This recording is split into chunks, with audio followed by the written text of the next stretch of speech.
Сайн байцгаана уу эрхэм мөндөд сонсогчдоо. Холбоос подкастын өнөөдрийн дугаар эхлэхэд бэлэн боллоо. Та бүхэндээ оролцогч танилцуулъя.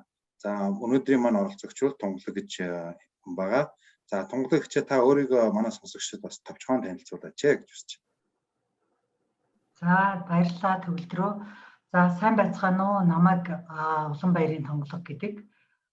Би бол одоо Лондонгийн амтан судлалын нийгэмлэгийн Монгол төтлөөлөгчийн газрын захирлаар ажилладаг юм хүн байж байгаа. Тэгээд ер нь бол миний судалгааны чиглэл бол нутгийн эрэг түшиглсэн байгалийн нөөцийн менежмент, ялангуяа одоо бэлчээрийн экосистемийн чиглэлээр бол судалгаа хийгээд Америкийн нэгдсэн улсын Колорадогийн их сургуульд бол докторийн зэрэг хамгаалсан байж байгаа. Түүнээс өмнө бол би бас Японы олон улсын их сургуульд бас олон улсын хөгжлийн одоо магистр одоо зэрэг бас эзэмшсэн байж байгаа. Тэгээд тэр маань болохоор илүү эдийн засаг, олон улсын харилцаа, олон улсын одоо байгаль орчны засаглалын чиглэлээр суралцсан байж байгаа. За тэгээд ажил энтрээ ярих юм бол нэлээд удаан юм болохоор нэг иймэрхүү товч танилцуулчих да. За баярлалаа Тунгаагч. За цаашаа би Тунгаагч гэдэг дуудаа авчиг. За Тунгаагчд хоёр бол өнөөдөр бол яг нутгийн эрэг түшиглсэн байгаль хамгаалал, байгалийн нөөцийн менежмент гэдэг чиглэлээр ярилцсанаа. Тэгээд яг энэ үгнээс эхлэе гэж бодож байна л да. Яг энэ нутгийн эрэгт түшиглсэн байгаль хамгаалал гэж яг та энгийнээр тайлбарлаж манай сонсогчдод хэлж өгөөч. Яг юуг яг ингэж хэлээд байгаа юм бэ? Эсвэл хотод байж байгаа амьдарч байгаа эргийн төгөлдөр одоо нутгийн эрэгт түшиглсэн байгаль хамгаалал гэдэг юм оролцож болох юм уу? Энэ одоо амьдарч байгаа орчиндоо ч гэх юм. Эсвэл энэ заавалчгүй одоо хөдөө орнууд бид нар хэлдэг хөдөө орнуудад амьдарч байгаа малчид байх ёстой юм уу? Та энэ талаар нэг жоох ялгааг нь тайлбарлаж өгөөч. Тэгэхээр нутгийн эрэг түшиглсэн байгаль хамгаалал гэхээр ер нь дэлхийд даяар бол 1970-аад оноос хойш одоо эрдэмтэн хүмүүс тухайн газар очиод та нар одоо байгалаа ингэж хамгаалах хэрэгтэй гэдэг ялангуяа уран орны засгийн газар тэгэл янз бүрийн одоо судалгааны хүмүүсүүд нь заагаад өгчхөөр яг тэдний хэлсний дагуу бүх юм явчихна гэдэг ийм ойлголттой явж байгаа. Тэгээд маш олон тэрний одоо тийм буруу ойлголттой явсны улмаас олон одоо хөгжлийн хөтөлбөрүүд бол амжилтгүй болсон байдаг л да.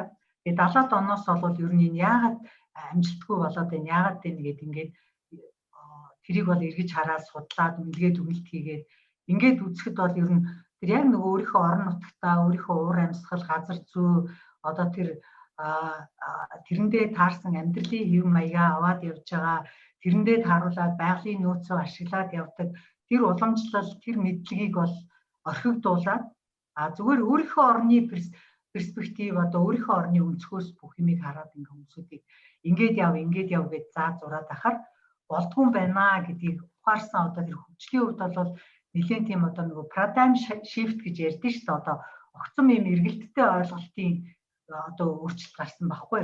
Тэгээд тэрнээс хойш бол ер нь энэ байгалийн нөөцийн менежмент дээр яг тэр байгалийн нөөцөөс одоо амжиргаа нь хамаарч идэг тэрнтэй уялдаа тэр хүмүүсүүдийн бүр одоо соёлын үнэт зүйл тий ёс заншил тэр бүгд нь ингээд бүрэлдээ тогтцсон тэр хүмүүсүүдийн одоо оролцоо тэр хүмүүсүүдийн перспектив тэр хүмүүсүүдийн байр суурь энтриг оролцуулж ээж л одоо энэ байгалийн нөөцийн менежмент чинь тодорхой хэмжээгээр амжилттай болох юм байна гэдгээс үүдэж гарч ирсэн ер нь одоо гарал үүслийн хувьд. Тэгээд одоо бол яг тэр юг хэлээд байгаа юм гэхээр зэрэг илүү одоо тэр байгалийн нөөцөөс хамааралтай амжиргаатай улсууд дээр илүү яригдчихэж байгаа. Тэрнээс одоо Улаанбаатартайгаа төгөлдөр жишээлх юм бол энд яг нөгөө нутгийн эрэг түшиглсэн байгаль хамгаалал хийн гэх юм бол болно. Гэхдээ бол тэр нь маш цөөн тохиолдолд өөрийнхөө зүгээр одоо амьдарч байгаа одоо хороо тий өөрийнхөө байр одоо гудамж тэр хайртаа зүгээр л одоо нэг тийм мод одоо мод тарихч гэдэг юм уу хоггүй цэвэрхэн байлгах тийм хэмжээнд л үргэлжлэн үхээс биш яг хөдөө байж байгаа улсуудын шиг өргөн хэмжээнд бүр амьдралтай холбоотой маягаар бол тийм яг жинхэнэ нөгөө классик гэдэг юм да тий сонгодог утгаараа бол арай л явагдахгүй байна. Яг энэ чинь хамгийн гол нөгөө уламжлалаа хадгалж байгаа хадгалаад өвөө тэгээд явж байгаа улсуудтай илүү хамааралтай байна шүү дээ тий яг хөдөө тухайн байгаль дээрээ илүү ойрхон амьдарч байгаа тэр байгалийн нөөцөөс илүү хамааралтай байгаа бас. Түүнээс биш яг хотод амьдарч байгаа бас тэгэхээр яг концепц нь яг ингээд сайн болж өгөхгүй юм те нэг сайн нийцэж өгөхгүй. Тий, гэхдээ бол яг сүүлийн үед нөгөө энэ нутгийн иргэд түшгэлсэн тийм одоо юу гэмдээ одоо хогийн менежмент ч гэдэг юм уу тий одоо байгаль орчинд хамаарч байгаа мөртлөө яг тэр нөгөө нөөцөөс юугүй тийм юмнууд бол бас сүүлийн үед нөгөө хотчсон газруудад бас их яваад байгаа. Одоо юу гэх юм илүү хог могон дээр л хойч ирээд одоо community based waste management гэдээ яваад байгаа шүү дээ. Тий. Би Монгол руу орчуулах юм бол ер нь тэгж л сонсох гэдэг. Жаахан фан байлгуудаас хогийн менежмент гэвэл нэг хог хаягдал гэдэг утгаар шүү дээ. Юугүй менежмент гэж байгаа юм шиг сая зүгээр хайлтгийгэж би өөрөө төсөөлөд. Тэгээ яг илүү нөгөө иргэдийн оролцоог оруулж байгаа гэдэг дээр илүү одоо нөгөө анхаарлыг тий илүү төвлөрүүлж тэгж ярьж байгаа гэж би бодлоо. Зөв. Одоо тэгвэл манай дээр яг энэ нутгийн иргэдэд түшгэлсэн энэ байгаль хамгааллыг ингэж хийхэд яг нэг айл өрхтөй очиод хийдэг юм уу? Эсвэл ямар нэгэн тийм институттэй очиж хийдэг юм уу? Институтын зохион байгуулалт хийгддэг юм уу энэ? Яаж явбал юу арай их үр дүнтэй байдаг. За тэгэхээр зэрэг нөгөө нутгийн түшгэлсэн байгаль хамгаалал бол одоо нөөцийн хувьд бол биш үү? Тийм нийтээрээ эзэмшдэг нөөц дээр л ер нь нутгийн түшгэлсэн байгаль хамгаалал гэж байдаг л да. Энэ нутгийн түшгэлсэн байгаль хамгаалал чи өөрөө одоо ингээд дэлхийн хөгжлийн нэлээд том асуудал болоод одоо цаанаа нэлээд том онолтой одоо яг ингээд чи өтер хоорондоо яриад ингээд яхад бол төвхтэй болохоор би бас тодорхой хэмжээний зарим нэг ийм ургийн ийм слайднууд энэ төр бэлдээд ирсэн юм л да. Тэрийг бас хуваалцаад ингээд яриа явчих гэж би бодож байна л да. За тэгвэл бас хүмүүст илүү бас зургийн хэлбэрээр бас илүү ойлгомжтой байдаг. Тэгэхээр зэрэг эн чинь одоо ингээд ийм тухайн нэг нутаг ингээ байлаа гэхэд чинь тэр нутагт чинь ингээ ойн байж байгаа, усан байж байгаа, одоо ан амт ингээд бүх одоо тэр байгалийн баялаг байгаа газрыг одоо тухайн газар орон нутгийг би ингээд нэг ийм дүрсээр үзүүлчихлээ л дээ. За тэгээ энэ дотроо бол энэ олон жижигхэн бүрэнхийн юмнууд нь болохоор тухайн тэнд амьдарч байгаа нутгийн иргэд байгаад байгаа байхгүй юу? Тэгэхээр одоо энэ бол илүү манай Монголын одоо байдлаар нөхцөл байдлаар бол би энэ тайлбараа өгөх гэж байна л да.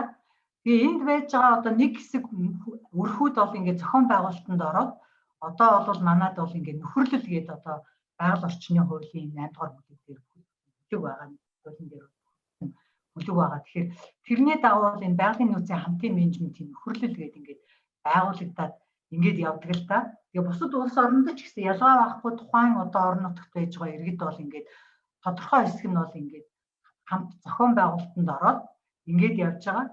Тэгээд эн чинь бол ер нь бол яг энэ нутгийн иргэд түшгэлсэн байгалийн нөөцийн менежментийн энэ институцийн хэлбэр бол нэг иймэрхүү байдлаар ингээд явагдаж байгаа. За тэгээ ер нь альч дэлхийд даяараа л ер нь яг энэ гол зорилго нь юу юм бэ? Энэ одоо ингэж байгалийн нөөцийн хамтын менежмент хийх зорилго юу вэ гэхээр хөгжлийн талаас гол зорилго нь бол ерөөсөө ядуурлыг бууруулах, хүмүүсд бол ядуурл багтаа газар бол амжиргааг нь одоо ингээд барьж ингэж сайн сайхан одоо нөгөө хүний амьдралын сайн сайхныг хангах тэр зорилго руу явуулах. Тэгээд одоо нөгөөтэйгүр тэр энд байж байгаа улсууд бол түрүү би хэлэхдээ нутгийн түшгэлсэн байгалийн нөөцийн менежмент бол дандаа амжиргаа нь одоо байгалийн нөөцөөс хамааралтай хүмүүсийн донд байдаг гэж ярьсан шүү дээ, тийм ээ. Тэгээд тэр утгаараа тухайн нөөцөө бол ингээд доройтуулахгүй байх, доройтсон байвал нь одоо тэрийг бууруулах гэдэг ийм хоёр одоо гол одоо хөгжлийн асуудлыг шийдэх нэг ийм одоо хэлбэр гэж ингэж орж ирж байгаа байхгүй юу? За тэгээд яг ингээд тодорхойлоод хэлэх юм бол манай Монголын байдлаар гэх юм бол одоо тухайн нэг нутгийн одоо өөрөөр хэлбэл нөөцөө хоорондоо хувааж ашигладаг. Тэр нутгийн одоо малчин өрхүүд ингээд нэгдээд аль биесний зохион байгуулалтанд ороод тэгээ хоорондоо ямар ч үсэн ийм зөвшөлдсөн дүрм журам гаргаад тэгээд тэрнийхээ дагуу байгалийн нөөцөө бол зүүн зохистой менежмент хийж байгаа. Тэр хэлбэрийг л одоо байгалийн нөөцийн хамтын менежмент гэж хэлээд байгаа юм л да. Яг хууль мэтэр дээр бол өөрийн бас заалтууд бол бас байгаа.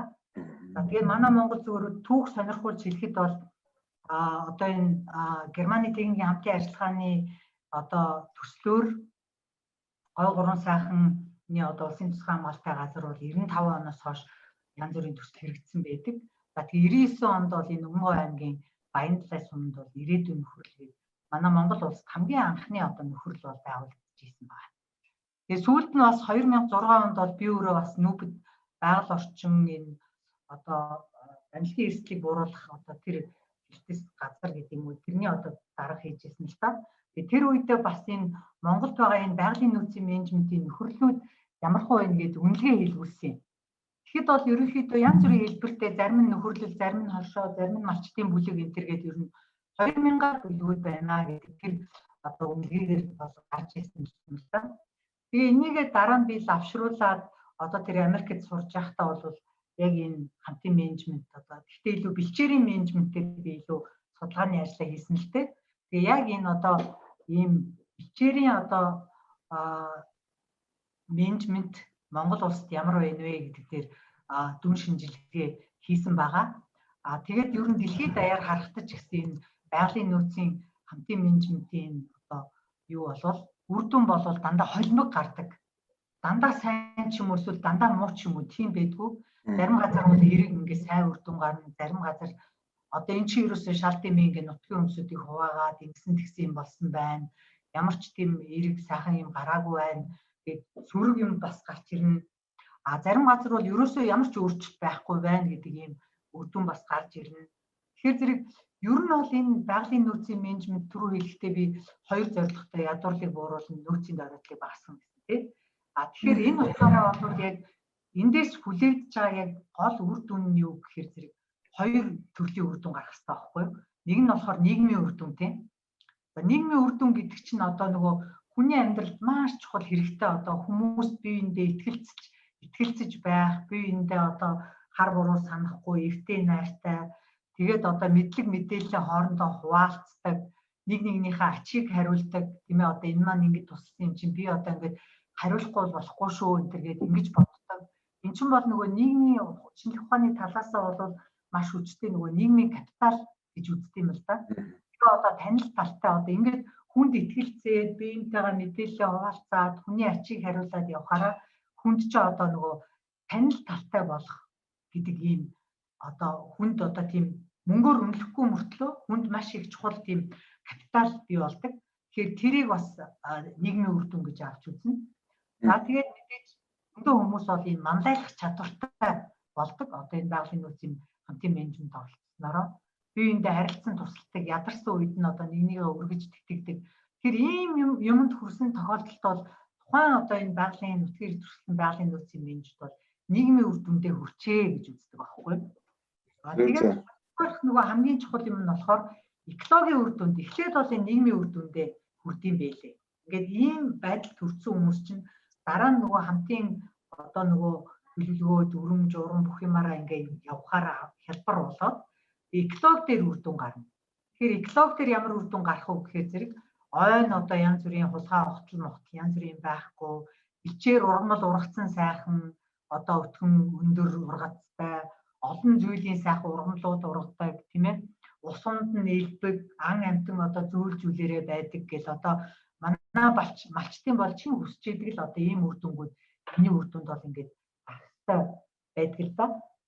Тэгэхээр зэрэг би ингээд цааш нь зүгээр энэ яг яагаад энэ гарах болсон бэ гэдэг дээр ингээд бас тодруулаа яриул болох уу? Болно. Би тэгээд тэрнээс ч өмнө эндээс нэг ганц юм тодруулах гэсэн. Яг энэ нийгмийн үр дүн гэдэг энэ нэгдэх хэсэг энэ бол айгүй чухал хэсэг юм шиг санагдаж байна л надад бол. Одоо шинэ хотод амьдарч байгаа ч гэдэг юм уу юм төв суурин газар бөгнүүд амьдарч байгаа бидэд бол магадгүй маш тэ өдөр болгон өөр офисын ажилд очдог. Бид нар бол нийгмийн харилцаанд товтоо орж байна. Гэтэл яг хөдөө байгаа яг одоо уулын мухартайгаа нэг айл яг нийгмийн харилцаанд яг хэрхэн яаж орох вэ? Та энийг жишээг хэлж өгөөч тэ. Магадгүй энэ яг бүлэг нөхөрлөл маань бол яг ингээд зохион байгуулалтанд орчхороо олон айл нийлэхээр юм яг нийгмийн харилцаа болж байгаа даа гоё. Ингээ бас мөн яг энэ хэсгийг харж яг надад ерөөсөн нэгдлийн тэр нэгдэл гэсэн тийм юм айгу толгойд орж ирээд яа нэг хуучны кино үзэхэд яг тэгдэг штэ. Нэгдлийнхэн чинь бүгдээрээ бөөндөө нилээд үнээгээ саадаг. хоноо ноосолдог бөөндөө тий яг тийм л дүр зураг надад харагдаад байна. Тэгэхээр зэрэг энэ нөгөө нэг чи айгүй зөв асуулт асуулаа л да. Яг энэ нутгийн иргэдэд түшиглсэн байгаль хамгаалалт гэдэг чинь түрүү би хэлсэн нөгөө нэг ийм нийтийн одоо нөөцөн дээр гарч ирдэг гэдэг. Хотод бол заавал одоо дундаа ингээд ашигладаг юмнууд бол илүү энэ гудамж байна тийм ээ. Гудамж талбай одоо агарын бохирдол гарж ийн гэдэг чинь бас одоо нийтийн дундаа эзэмшдэг тэр нөөцөн дээр одоо буруу сөрөг үр дагавар гарч ийн гэсэн үг тийм ээ. Тэгэхээр зэрэг яг тэрнтэй адилхан хөдөө орон нутагч гэсэн бэлчээр ой гэд ингээд бүх хүмүүсүүд тэрнээс хамааралтай байх тийм нөөц хоорондоо хуваалцдаг нөөц байх хэрэгтэй гэдэг байхгүй. Тэгэхээр чин зэрэг энэ нийгмийн одоо харилцаа үүсгэхийн гол нэгдүгээр одоо хүчин зүйл нь бол тэр байгаа. Ерөөсөө хүн болгон тэрний төлөө хүчин зүтгэж анхаарахгүй болдгоо. Нэг хүн юм уу хэдхэн хүн ч юм уу буруу үйлдэл хийхэд бусдад тэр нөлөө нь мэдрэгдэж байдаг.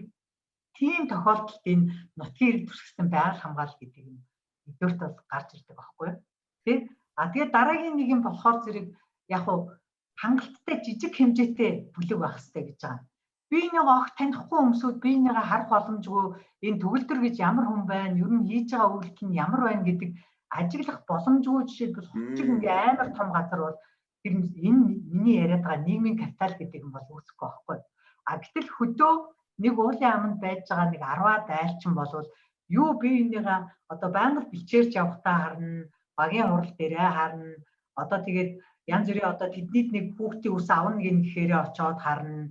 Тэргээр одоо нэг одоо янз бүрийн тэр биенийгээ хараад биенийхээ үйлдэлийг бүгдээрээ ажиглаад нөгөөдөг чи хөөд ихцэн гингөө юм яадаг юм уу золиг бай тэргээд нийтээрээ хилцэж буруу тэр хүнийг буруу шаах ч юм уу нэг хүн сайхан юм болцсон байвал өмнөөс нь магнат тэнийж баярлна тийм ээ.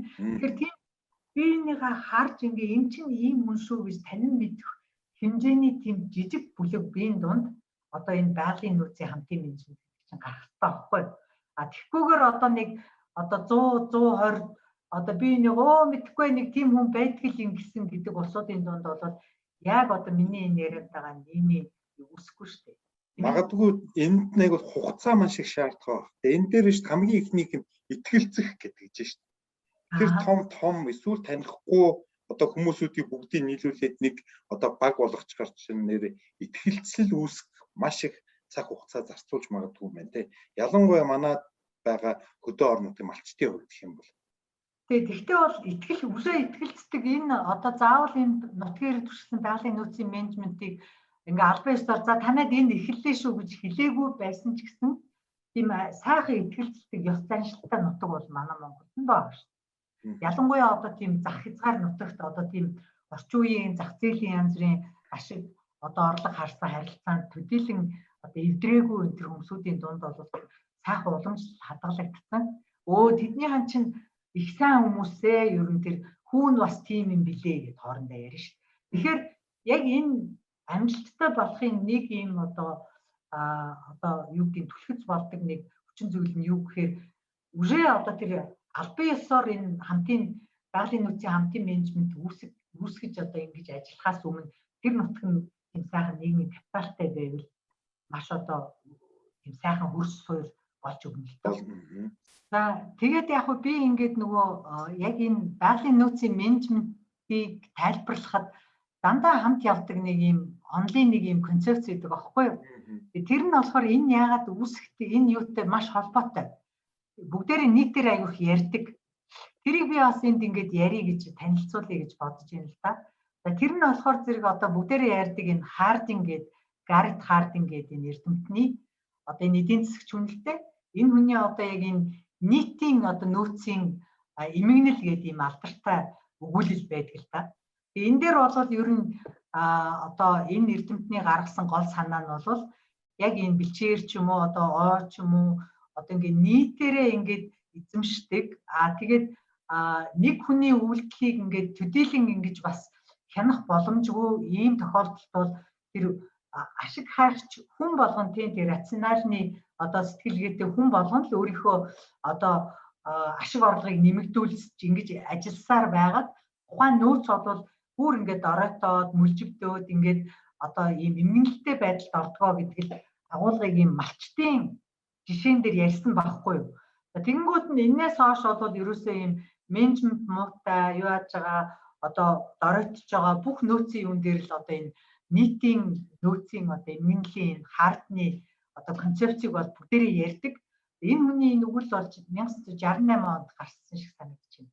Тэгэхээр энээс үүдээд бол ер нь ингээд маш их том одоо шиг бэлчээр маш том, агаар маш том одоо ингээд хашиж хянаад одоо чи болно болохгүй гээд хязгаарлалж болохгүй одоо ийм нөөцүүд дээр ингээд угаасаа хувьцаан ийм одоо хэцүү юм байна гэдэг ийм ойлголтод бүгдээрээ ороод нэлээд тийм пессимистик одоо юу гэдэг нь гутрангүй байдалтай болцоод байсан чинь энэний эсрэг бол одоо энэ Эленор Остром гэж хүн одоо бас маш мундаг юм эдийн засагч эмэгтэй байж байгаа. Энэ хүн бол тийм биш ээ. Тийм бишийг нь бол би бол дэлхийд даяар одоо олон оронд бол одоо жишээлх юм бол орчин үеийн 20 дугаар зууны одоо сүүлд үед гэж яхад байгаль нь маш сайхнаараа үзэсгэлэнтэй бид нар очиод ингээ гайхаж бахархдаг. Тэр байгаль тэгвэл яаж бидний хүртэл ингээд өдий хэдэн зуунаар ингээд амжаад ирсэн байх вэ гэж ингэж эргүүлж одоо ийм тэр үнийг сорьсон асуулт тавиад тэгээ тэрнийгээ одоо шинжлэх ухаанаар батлахын тулд энэ нь одоо энэ governing the commons гэдэг одоо нийтийн нөөцийг засаглах үе гэдэг ийм нэртэй алдартай бүтээлээ гаргаад энэ нь бол Нобелийн шагнал авсан байгаа. Тэгээд энэ үүгээрээ болоод Эленор Остром бол яг Нобелийн шагнал авсан эмэгтэй цорын ганц юм эмэгтэй хүн болсон юм штэ. Тэгэхээр энэ хүний гол санаа нь бол юу байсан гэхээр манайр бол маш олон орны 100 гаруй юм баг тохиолдол гэдэг бахад кейсийг бол судлаад яаж одоо ингээд одоо хүртэл ингээд байгаль нь ингээд зөв яваад ирсэн байна вэ? Ямар институцийн ямар механизмаар энэ ингэж явсан байна вэ гэдгийг судлаад тэгээд эндээс үүдээд яг энэ одоо нутгийн төрсөн байгалийн нөөцийн менежмент гэдэг чинь ингээд ийм утгатай юм хэлээд байгаа юм байна гэдэг гол тэр одоо онлын суурийг энэ хүн энэ нэмэгтэй бол тавьсан. Тэгээ одоо энэ номыг гарчгийг харагдаж гисэн те одоо нийтээрээ үйл ажиллагаа явуулах тэр институцийн одоо үүсгэн бий болсон тэр процесс юу юм бэ гэдгийг анализ хийсэн. Тийм байгаад байхгүй юу? Тийм байна. Энийг бол одоо маш чухал концепцийг бол энэ Остром бол ингээ гаргаж ирсэн. Тэгээ яг тэр нь бол юунд байгаа гэхээр зэрэг одоо гол нь энэ институт гэдэг юмыг л гаргаж ирсэн юм. Одоо энэ юун дээр бол би ингээ зүгээр ойлгомжтой болохын тулд нэг талд нь ингээ байгалийн нөөц байж байгаа тийм ээ. Одоо бэлчээр, ус, ан амьтан, ургамал гэж байж хахад нөгөө талд нь бол тэр янз бүрийн дэлхийн өнцөг болон борнд бүртгэл одоо энэ яг тэр нөөцөөс хамаарад ингээд амьдрдаг эвдээ янзын боловсрол эрдэм ном гэдэг одоо хот суурин газар явдгүү тухайн нутагтаа ингээд байж яадаг зарим нь суурьсан зарим нь нүүдлийн ингээд янз янзын одоо ийм нутгийн уугуул иргэд ингээд нутгийн иргэд байна шүү дээ тийм ээ. Тэгэхээр энэ хүмүүсүүд чинь ингээд дураараа энэ байглаас одоо ингээд дуртайгаараа ингээд усаа аваад дуртайгаараа бэлчээрээ хаагаад дуртайгаараа мод огтлол дуртайгаараа ан хийгээл нь одоо өнөө үед бидний нөхцөлд бол үнэхээр одоо хурж ирэх боломжгүй тэр хаардны хилдэг шиг ингээд нийтээрээ одоо эмгэл болоод оройтоод ингээд бидний үр хүүхэд юун тургай цэцэг навтах мантай байх байсан шүү дээ тийм ээ. А гэтэл тэр институт гэдэг ийм гайхалтай механизмаар болвол одоо энэ хүмүүсүүдийг чинь зохицуулж ирсэн байгаа тоххой. Одоо хэн авах юм, хизээ авах юм, ямар байдлаар авах юм, ямар тоног төхөөрөмж хэрэгжилж авах юм гээд тэгээд тэр нь хэрвээ буруу авсан байвал шүүмжилдэг, бүгдээрээ муулдаг, ярьдаг, зарим нь одоо тэр одоо янз бүрийн нутаг орны заншлууд бол янз штэ. Би бол жишээлх юм бол одоо тэр нэг Японы нэг кинон дээр бол жишээлбэл одоо тэр нийтийн юмн дээр буруу хандсан үнийг шууд амдаар нь болцдог энэ төр тийм бурангуй юу бүр тэр үед байсан байгаа юм чинь. Тэр манай Монголд бол арайч тийм бурангуй биш. Тэгтэл одоо ингээд дээр үеийн одоо нөгөө одоо хууль цааз их засаг энтрийн одоо тэр юмнуудыг харахад бол бие биенийхээ бэлчээрлүү дураараа ороод ингээд хүний одоо тэр өвлждэг, хаварждаг бэлчээрийг ингээд идүүлсэн барьсан байвал хүнлүү мөнлөө авдаг тийм ноёд моёд байвал нь цалингаар нь торгодог юу ч өгөх боломжгүй ард байвал нь одоо шаахааддаг гэд ингээд тэр институт гэдэг чинь тэнд ажиллаж байгаа байхгүй юу. За энэ хавьд бол сүмийн мал одоо тэр хийдийн мал одоо явнаа. Жасын мал бэлчнэ. Энд одоо манжин эзний сүрэг бэлчнэ. Энд хошуу ноёных бэлчнэ. За бусад үлдснүүд нь тэргээр малаа бэлчээнэ. Дөрвөн удиралд ингэж нүүнэ. За биенийхээ өвөлжөөг эзэн хүн байвал нутаг усаараа муулнаа. Ёстой хүний өмшгүйгээд дараа нь тэр хүн бол тэр нийгэмдээ хамт ингээ амьдрахад хэцүү болоод одоо өөр нутаг руу цагаачлж явдаг юм яа тийм төвшөнд бол хүнийг ингэж тийм одоо үзэгдэж харагддгүй юм ард олондоо нэр муутай хүн болох хэмжээнд одоо тэгж шийтгэл хүлээдэг энэ тийм байлаа шүү дээ. Тэгэхээр тэрний юм чинь зохицуулаад байгаа юм бол би одоо графикли нэг юм сарын юм бол тэгэхээр одоо энэ байгалаас авах юм чинь нэг ийм суугаар ингэж зохистой маягаар явж ирсэн учраас өнөө хүртэл бид нэр зарим сайхан гайхалтай амьтдыг ингэж олж үзэж гин тийм ээ ховор амьтдыг үзэж гин тэр бэлчээрийн сайхныг үзэж гин одоо ойгоо харж гин гэх мэтчлэн тийм ээ. Тэгэхээр зэрэг энийг бол яг энэ одоо нөөцийн эрхийн одоо гормил гэж нэрлэдэг. Гэхдээ эдийн засгийн талаасаа бол одоо property rights regime гэж яриад байгаа. Одоо хөрөнгийн эрхийг одоо тэр зохицуулах тийм горим гэж яриад байгаа байхгүй юу? Тэгэхээр эн чинь одоо бол зүгээр орчин үеийн хэлбэр дээр яваад байгаа юм болохоор ямар яваад байгаа гэхээр зэрэг ийм гурван одоо тэр эрхийг барьж байгаа гурван субъект байна л да. Нэгдүгээрт нь одоо энэ хувийн хөвшил байна. Тэгэхээр эднэр бол хувь хүн байж болно, хувь маш юм баян том газар мазартай хүн байж болж байна. Эсвэл зүгээр компани байж болно шүү дээ. Том одоо тариалан эрхэлдэг яадаг ч гэдэг тийм ээ. А хоёрдугаарх тэр нийтийн гэдэг нь болохоор зэрэг одоо бүр паблик гэдэг юм уу одоо хот орон газрын бүхэл бүтэн дүүрэг одоо аймгаараач гэдэг юм уу тийм хэлбэр байж орж байна. А энэ дотор бол тэр миний ярих гэдэг нутгийн иргэдийн хэлбэр буюу тухайн орон нутагт байгаа нэг тодорхой хэсгийн community гэж одоо англиар ярьдаг тийм. Тэр бас энэ дээр явж байгаа. А тэгээд гурав дахь субъект нь болохоор мэдээж төрийн одоо өмчөнд байж байгаа. Манай гэх чинь газар одоо төрийн нийтийн өмчөө гэж жишээлбэл саяхан үндсэн хуулийн юугаар заасан байх жишээтэй. Тэгэхээр энэ бол зүгээр нийтлэг гурван хэлбэр. Эдгээр чинь хоорондоо хосолсон байж болно, холилдсон байдалтай байж болно. Заавал ингээл цэв цэврээрээ оршин байна гэж байхгүй. Одоо ингээл манай Монголын байгалийн нөөцийн юу гэх чинь төрийн юунууд ч байна.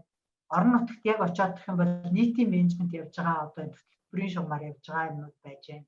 Хувийн бас юмнууд бас явж байна тийм ээ газраа аваад ингээ эсвэл улсаас түрээслээд ингээд менежмент явуулж байгаа. Тийм хэлбэр бас байгаа шүү дээ тийм. Тэгэхээр зэрэг энэ гурван хүмүүс чи яг одоо яг ямар эрхийг эдлээд байгаа гэдэг дээр бол одоо яг энэ нутгийн эрх төсгөлсөн байгалийн нөөцийн менежментийг ойлгохын тулд яг энэ нөөцийн эрхийн хэлбэрүүдийг нь ойлгохгүйгээр бас яг бүхэлд нь ойлгоход хэцүү. Тэгэхээр зэрэг тэр нөөцийг ашиглах эрхийг чи ингээд бүр задлаад ингээд 5 янзын эрх болгоцсон байгаа байхгүй юу? Тэгэл хамгийн наацхийн хялбархан арга болвол хэлбэр болвол эрхийн хэлбэр болвол энэ хүртэх эрх. Тэр хүртэх эрх гэж юу хэлж байгаа юм гэхээр тухайн одоо оймод байлаа гэхэд тэр лөө орох эрхийг хэлж байгаа байхгүй юу? Орж ингэж тэнд таашаал авах, баясах, тэр ингээд агаараар намсгалах, тал хээр дундуур сайхан морио оноод тавих. Тэр чинь одоо хүртэх эрхээ хэлж байгаа. А гэтэл зарим өөр оронд орж шийдвэл бүгдийг хашсан. Чи тийшээ бол орж тэрнээс хүртэж тэгж баясах хэрэг байхгүй байна.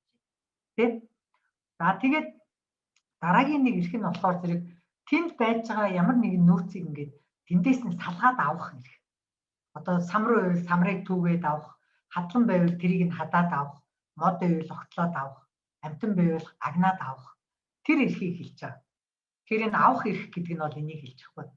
А гуравдугаарх нь бол илүү нөгөө ашиглах эрх тийм ээ одоо менежмент хийх. Яг хизээд нь энийг авах уу, хэдийн хэмжээгээр авах уу, хэн авахын, хэдийн удирдалд нь авахгүй юм, цаг хугацааны хувьд, орон зайн хувьд, хүнийх нь хувьд ингээд зохицуулж ингэж тэр ашиглалтын менежмент хийж байгааг бол хийж байгаа эрхийг бол энэ дээр хэлж байгаа. За дараагийн нэг нэлээд илүү ингээд ийшээ явах тусмаа л одоо энэ эрхийн хувьд бол томроод ингээд чангараад байгаа.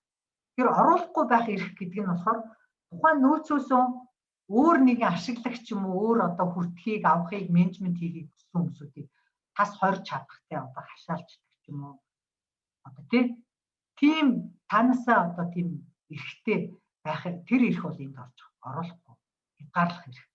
За тэгээ хамгийн сүүлийн хамгийн том эрх бол энэ зарах, бусдад түрээслэх, одоо үр удамдаа үлдээх тэр эрхийг хэлж байгаа. Тэгэхээр ингээд нөөцийн эрх гэхэр чинь ганцхан бид нар ашиглах эзэмших эрх гэдэг нэг хоёрхан юм Монгол яриад байдаг байхгүй юу? А Гэтэл үндсэндээ бол яг онлын хувьд бол эн чинь ийм 5 ядаж ийм 5 ийм нарийн эрхэд хуваагдчих гэж явж байдаг. Тэгэхээр одоо миний түрүү ярьсан нөгөө одоо сонгодог хэлбэрээрээ хувийн, нийтийн, төрийн гэдэг тэр субъектүүд чинь энийг одоо яаж эзэмшдэг вэ гэхээр одоо хувийн өөрийнхөө нөөц дээр бол хувийн одоо тэр хувь компани, хувь хүн бол бүх эрхийг хэрэгжүүлж чадна. Би бүгдийг болно гэсэн байгаа. Тийм байна. Төр бол мэдээж өөрийнхөө газар, өөрийнхөө ой, өөрийнхөө одоо тэр нөөц дээр бас бүх эрхийг хэрэгжүүлж чадна. Миний нөгөө ярьж байгаа одоо энэ тэр төрсэн байгалийн нөөцийн менежмент гэдэг чинь яг үг гэхээр зэрэг одоо илүү оруулахгүй байх гэдэг рүү хүрээд оруулахгүй байх гэдэг нь бол бас оруулахгүй байх, бүрэн оруулахгүй байх эрх бол яг энэ дээр бол байхгүй. Яг бол одоо манай Монгол улс гэж энэ чинь төрийн өмчийн газар дээр нутгийн иргэдэд туршилсан байгалийн нөөцийн менежмент явуулж ш.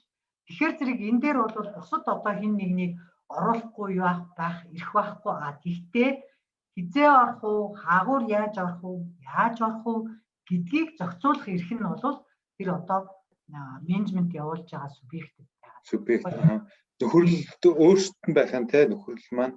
Тий. Тэгэхээр зэрэг тэгтээ бол манай Монгол улсад бол яг тэр нарийн одоо тэр юмнуудыг энэ эрхүүдийг бол ингээд тодорхой бол одоохондоо даацсан юм байхгүй. Зүгээр би бол энэ дээр бас дэлхийн юмн дээр бас ярьж байгаа гэдгийг ойлгоорой. За онлын хувьд бол ийм байгаа шүү. Тий. Тэгээд яг уу энэ хамгийн ихний энэ хүртэх авах эрх нь бол хамгийн наацхын нэг тийм одоо үгдэмдээ суур маягийн эрх.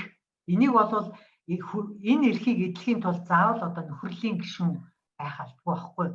Гэтэл биднээс яг нөгөө юу одоо яах гээд байгаа нөхөрл гэдэг маань бол илүү саяны би хэлсэнтэй энэ менежмент хийх шаардлагатай үед оруулахгүй байжгаад яг хизээ оруулах уу өөрийнхөө одоо зөндөө хамгаалж барьчаад тэгээд одоо гид малчид орж ирээд тэр нутгийг нь хамгаалсан бэлчээрийг нь өөр малчид хурж ирээд одоо галаа бэлчиж болохгүй шүү. Тэгэхээр тэр нөхөрлөлтийн эрхийг бол тодорхой хэмжээгээр бол хамгаалах хэрэгтэй байхгүй юу? Харин хэдийн хэмжээний малчид одоо өөрийнхөө тэр хуваалцах хүрээндээ тийм ээ хажуу сумд нь одоо шилбэл зод болчлоо гэж бодъё. Тэгээд тэр хүмүүсүүд чинь за би танах руу нэг одоо юу гэдгийг нэг 50 өрх тий за нэг 2000 малтай оруулаад болж гинүү гэдэг хэл. За манайд байгаа нөөц бол нэг 30 өрх хийх л байна да. Та хэд нэг 30 өрхтэй тэгээ нэг 1000 малтай ороод ирээ гэдэг эрх нь л байж хаад болоо. Тэгэхээр энэ нэг оруулахгүй байх гэдэг эрхийг тодорхой хэмжээнд хэрэгжүүлнэ. Гэхдээ энэ хүмүүсүүдийн бас өчнөө хөрөнгөө зарцуулаад хамгаалаад нөөцөө гоё болгоцсон багт нь бөөнөрөө оруулж ирээд нөгөө нэг одоо туурайн зууд болгоод ингээд тэр одоо менежмент хийсэн улсуудыг хохироож болохгүй байхгүй. Тэгэхээр зэрэг одоо тийм юмыг л энэний төлөө л бол энэ нутгийн төсөлтөнд байгалийн нөөцийн менежмент бол энэ эхний дөрвөн эрхийг хэрэгжүүлдэг болохын төлөө ингээд явж байгаа. Тийм юм байгаа шүү.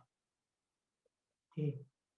Тэгэхээр зэрэг би бас ингээд зүгээр одоо ингээд энэ нутгийн төсөлтөнд байгалийн нөөцийн менежментийг одоо хэрэгжүүлэхэд бол нөгөө би холимог үр дүн гараад идэг гэсэн шүү дээ. Тий.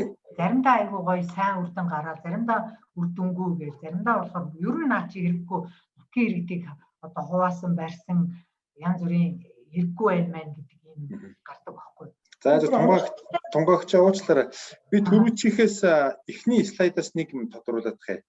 За.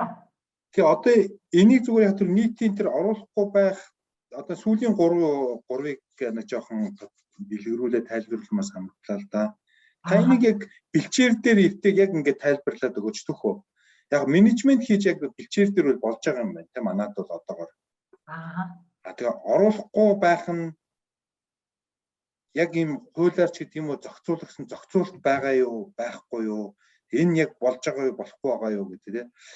Одоо жишээ нь яг тэр нөгөө нэг магадгүй тэр нэг бүлэг нөхөр байжгаад өөртөө бэлчээрийг одоо гаднаас хажууд суманд нь зод болохоор авах гэдэг нь шүү дээ. Тэр нөхдөд. Тэд нэр бол магадгүй одоо тэр зодод өртгөөргүй тийм сайхан өвстэй болохын тулд тэд нэр өөрсдийнхөө баг идэхээс нэгсэндээ хугасалж өөрсдийнхөө эдхийг хямгадж хагаад тийм юунд хүрсэн байж болох уу? Одоо тийм одоо тэ бусдын одоо дахиж 30 өрхийг одоо хүлээж авах тийм чадaltaй болсон байж болох уу? Ер нь бол шүү дээ тий. Энэ дээр бол бас нэг энэ нүүдлийн мал аж ахуй онцлогийг би бас хэлэхгүй болохгүй. Яг бол нүүдлийн мал аж ахуй гэдэг чинь биш үү тий. Одоо нөгөө нэг маш их тийм тодорхойгүй системд бий болдог одоо эдийн засгийн хэлбэр шүү дээ. Одоо бороо орох нь уу, ногоо ургах нь уу, одоо тийм тодорхойгүй систем учраас одоо тэр арилжааны одоо газар тариалан энэ эрхлэх боломжгүй тийм нутгийг маш үр ашигтайгаар одоо ашиглаж байгаа хэлбэр нь нүүдлийн мал аж ахуй байхгүй. Тэгэхээр нүүдлийн мал аж ахуйн тийм тодорхойгүй хэлбэрийг зохицуулдаг бас нийгмийн маш олон юм маш чухал юм одоо арга хэлбэрүүд, менежментийн арга хэлбэрүүд, нийгмийн одоо тийм капитал гэдэг юм байдаг байхгүй. Тэгэхээр тэрний нэг юм нь болохоор түрүүний миний ярьдаг тэр ачийг санах, ачийг хариулах гэдэг юм байдаг байхгүй. Англиар бол энийг reciprocity гэдэг. Хүнд хариу барих. Хүний ачийг мартахгүй байж байгаа. Тэгжээж энэ нүүдлийн мал аж ахуй чинь өнөөдөр манай энэ сайхан үнэтэй сайхан байна. Гэхдээ магадгүй хэдэн жилийн дараа бас ганц зууд болоод би нөгөө өнөөдөр намайг гууж байгаа хүний нутагт очиж нутаглах боломжтой шүү дээ. Тэгэхээр би бол хизээч мэдэхгүй байж тэр хүнээс би өөрийнхөө бэлчээрийг хамаагүй хармалж болохгүй. Би бас ядрах цаг надад ирнэ. Тийм учраас тэр хүнтэй бол би хариутай, бариутай одоо нөгөө Монголын тэр одоо яг нүүдэлчдийн бол нөгөө аягны хариу, өдөртөө агтны хариу, жилдээ дөөрөөр илэрхийлэгддэг шүү дээ. Тэгэхээр энэ утгаараа бол нүүдлийн мал аж ахуй дээр бол яг ингээд оруулахгүй байх гэдгийг бүрэн хэмжээнд бол хэрэгжүүлж болохгүй юм байна.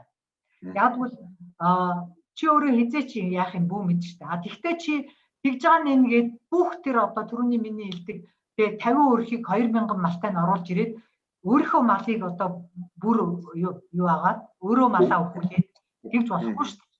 Тэгэхээр зохицуулт чамд байгаа байхгүй. Бид нар чадлаараа тусалъя.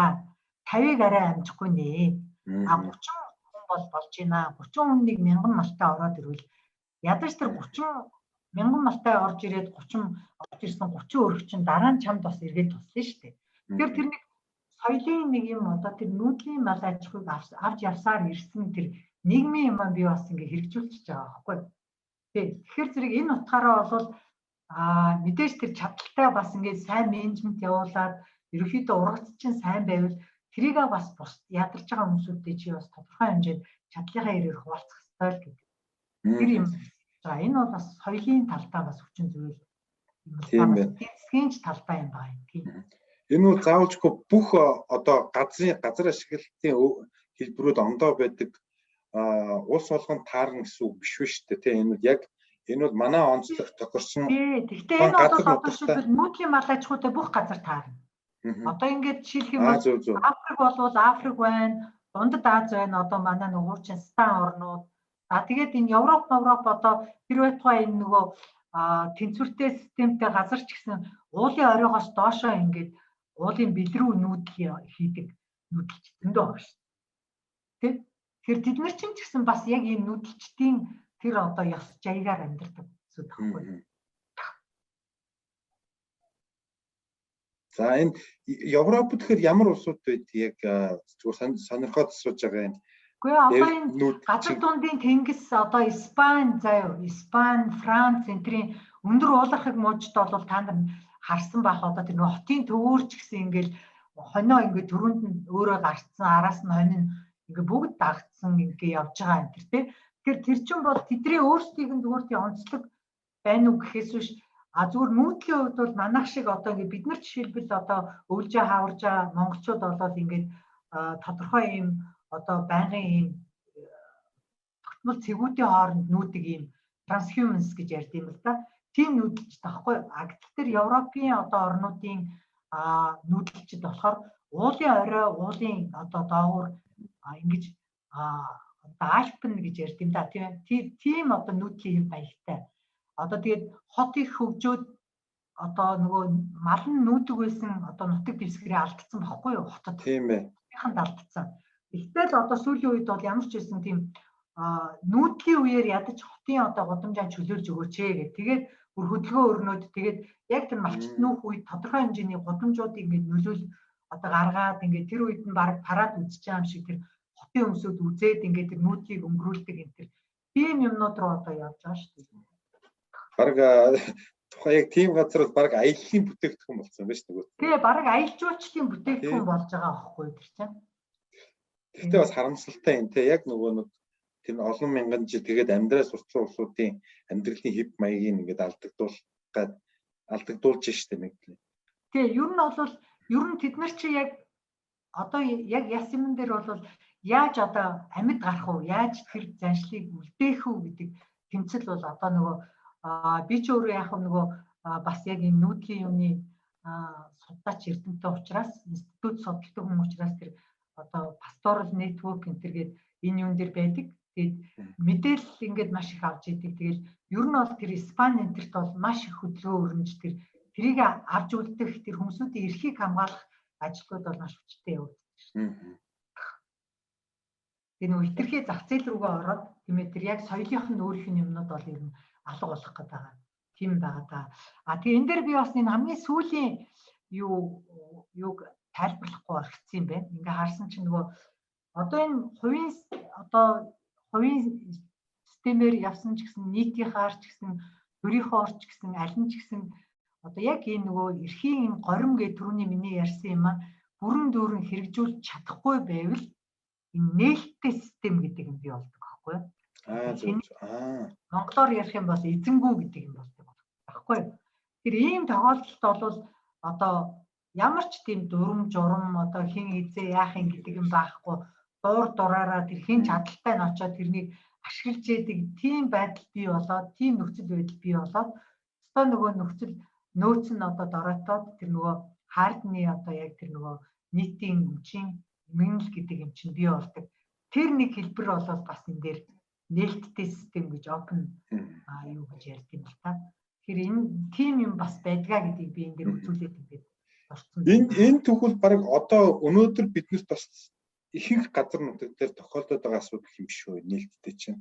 Одоо ялангуяа бэлчээр дээр маш их доройтол ихтэй байгаа төвийн аймагуд биш үү? Одоо ингээд баруун аймагудаас нүүдэл ирсэн. Тэгээд суман тэрийгэ төрийн одоо өмчийн бэлчээр дээр нь хувийн одоо өмчтөн малчин хүн гэдэг өөрийнхөө хувийнхаа малтай байж байгаа.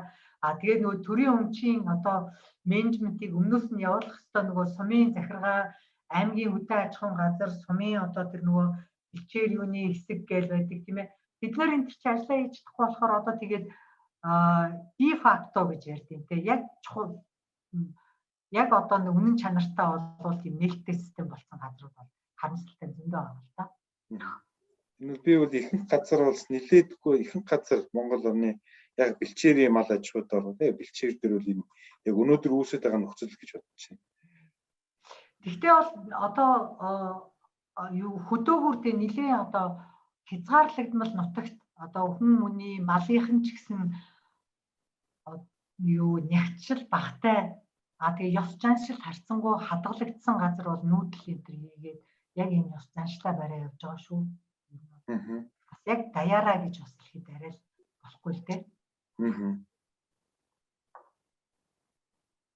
За тэгвэл би нөгөө түрүүчийн нөгөө ямар үед амжилттай болоод энэ төргээд ярьж ирсэн тэрийг ярих уу? За тэгээ. Тэгэхээр зэрэг одоо энэ нөгөө ямар үед амжилттай болд юм бэ гэдэг нь ийм 3 юмнаас хамаарна гэдэг энэ Остром одоо саяны миний бүх ярьсан юм чинь Остромгайн ярьсан Остромгай ямар яаж энэ хүмүүс ингээд менежментээ хийгээд ингээд өдөө хүртэл тэр нөөцийг бид нар хараад баясаад байна вэ гэдэг баталсан хүн гэж ярьсан шүү дээ. Тэгэхээр тэгтээ одоо яг энийг ингээд орчин үеийн хөгжлийн бүр ингээд концепц болгоод маш олон энэ нүүбийн хөгжлийн хөтөлбөр энэ төргээл одоо донорын маш их төслөөр бол нутгийн иргэд төсгсөн байгалийн нөөцийн менежментийг энэ тэнд хэрэгжүүлээл байхад одоо тэр нь бол дандаа энэ Остромын онол дээр үндэслэж ярьж байгаа байхгүй юу? Тэгэхээр зарим нь ерөөсөө үр дүн гарахгүй, зарим нь бүр эсрэг сөрөг үр дүн гаргаад байна гэж.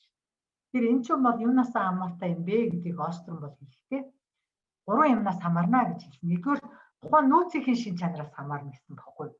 Юуг яг менежмент хийгээд байгаа юм бэ? Тэр нь ой юм уу, дагас юм уу, тэ усны менежмент юм уу, бэлчээр юм уу, ан амьтан юм уу, тэ. Өөрөөр хэлбэл тухайн нөөцийн шин чанар гэдэг дотор чинь хөдөлгөөнтэй нөөц, хөдөлгөөнгүй нөөц, одоо хадгалж болдог нөөц гэдэг хэдүүцээ чинь ингээд эдийн засгийн хувьд бол ангилдаг байхгүй юу? Одоо жишээлх юм бол загас их ч одоо хөдөлгөөнтэй нөөц байхгүй юу? би ингээ хамгаалаад хайрлаад байжсэн чинь нөгөө дагас амтэн энтер болчих тий. Нүгээл нөгөө яваад үгүй шүү дээ. Тэгэхээр чи тэрнийг одоо яг менежмент хийхэд төвхтэй үстэй тийм ээ. Наацхан мониторинг гэдэр хийхэд хэд дугаа ямар байгаа энтер гэдгийг таньж бариад одоо дараа нь ашигын нүртэн гэвэл хэдийг агнуулахыг хэдийг барихыг энтер гэхэд маш төвхтэй шүү дээ. А хөдөлгөөнгүй нөөц нь одоо ой мой тийм ээ. Ой энтер бол амархан шүү дээ. Одоо тэр ой тэндээ байж л байна. Хараад одоо хашаад ч юм уу ямар нэгэн байдлаар тэрэн дээр менежмент хийхэд бол хялбар. Гэтэл хадгалж болж ивэл бас хялбар. Заавал чи ингээд сандраал айхлаа. Одоо ингээд юу ахгүй ингээд за ингээд зунан сайхан ингээд бүх хадлагаа ингэж аваад тэрийг хадгалж агаад өвлөн одоо мал яг идэх юмгүй үед хэрэглэнэ гэдэг чинь бас менежмент хийж болдог ийм хялбар нөөц гэсэн үг байхгүй. Тэгэхээр тэр нөөц чи яг юун дээр тухайн нутгийн иргэд төрсэн байгалийн нөөцийн менежмент ямар нөөцтэй байна вэ гэдгээс хамаарат амжилтанд янз бүр байгаа. А хоёрдугаар нь болохоор нөгөө нөөц ашиглаж байгаа одоо тэр бүлэг нутгийн иргэд байна шүү дээ. Тэр хүмүүсүүдийнх нь одоо тэр ёс заншил, шашин шүтлэг тий тэр нийгмийн одоо баримталдаг тэр одоо горим бэг жаяг тэр нь ямар юм бэ гэдгээсээ бас их хамаарна. Одоо жишээлбэл маш бурангуй юм байж болно шүү дээ. Дандаа одоо баячууд нь ч юм уу хүч хэрглэж одоо яадаг ч юм уу тийм ээ. Одоо хүүхдүүд эмэгтэйчүүдийг албаар мүлждэг, айгүй тийм эмэгтэйчүүдийн эсрэг юм янз бүрийн ёс заншилтай тийм ээ. А эсвэл ер нь хизээнээсээ ингээ 2 3 ийм дотроо жижиг ястан мастан байжгаад үргэлж дайсналцж хийсэн ч гэдэг юм уу тийм ээ.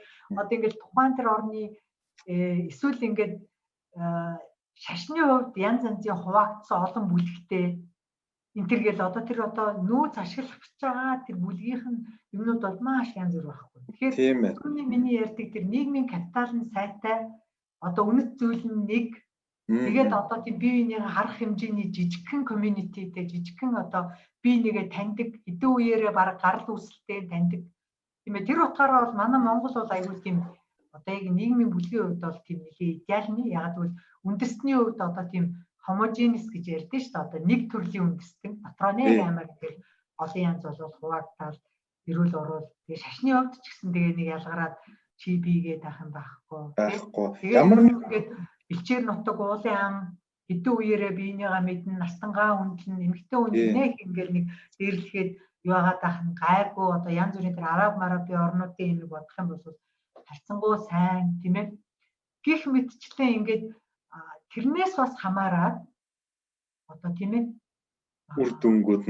үр дүнгууд нь янз бүр байна. Тэгээд хамгийн гурав дахь нь болохоор тухайн тэр одоо нутгийн төрсэн байгалийн нөөц чинь ямар одоо засаглалын том систем дотор сууж өгсөн юм бэ? Амар том өрөнгөтний юм дотор явж байгаа мó тий? Одоо манайх шиг нэг юм одоо шилжилтийн үеийн эдийн засгийн байдалтай байгаа мó? Одоо яг тэр ерөнхий засаглалын юундаа байгаа юм бэ гэдгээсээ хамаарат одоо тэр яг нутгийн төрсэн байгалийн нөөцийг менежментийг дэмжсэн хууль эрх зүйн орчин байна уу, институт байна уу энтергээл тэр бүх юмнаас ч хамаарат энэ гурван одоо өвчин зүйлээс хамаарат одоо